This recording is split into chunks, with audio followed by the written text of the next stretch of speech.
Hello and welcome to Ticker Tapes. Today, we're back in the world of ETFs. A change in the market sentiment has meant a change in leadership among the best performing ETFs over the last week. DWSH, the Advisor Shares Dorsey Wright Short ETF, rallied by 4.25% last week, taking its monthly gains to 12.65%.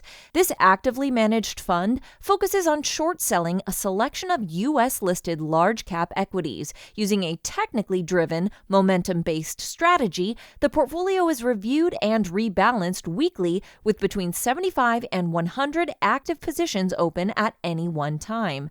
However, this type of ETF doesn't come cheap, with the managers demanding a 3.68% annual fee for their expertise and insight.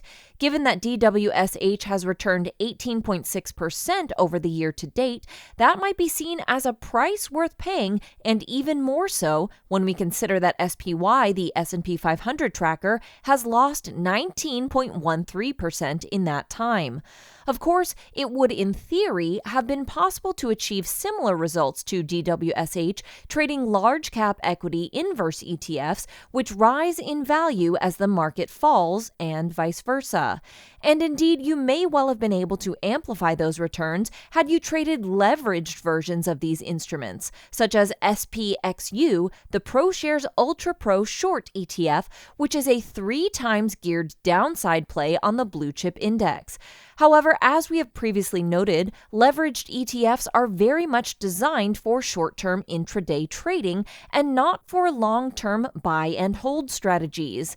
It looks like the excitement around solar stocks is cooling down. The sector was seen as a beneficiary of the Inflation Reduction Act, which was recently signed into law on Capitol Hill. However, TAN, the Solar Invesco ETF, which tracks the performance of the MAC Global Solar Energy Index, sold off by just under 5.8% last week. TAN had enjoyed a run higher from its 3-month low of $65.90, which it posted in mid-July, but it couldn't sustain a move above $91 and has traded in the red in 5 of the last 6 sessions.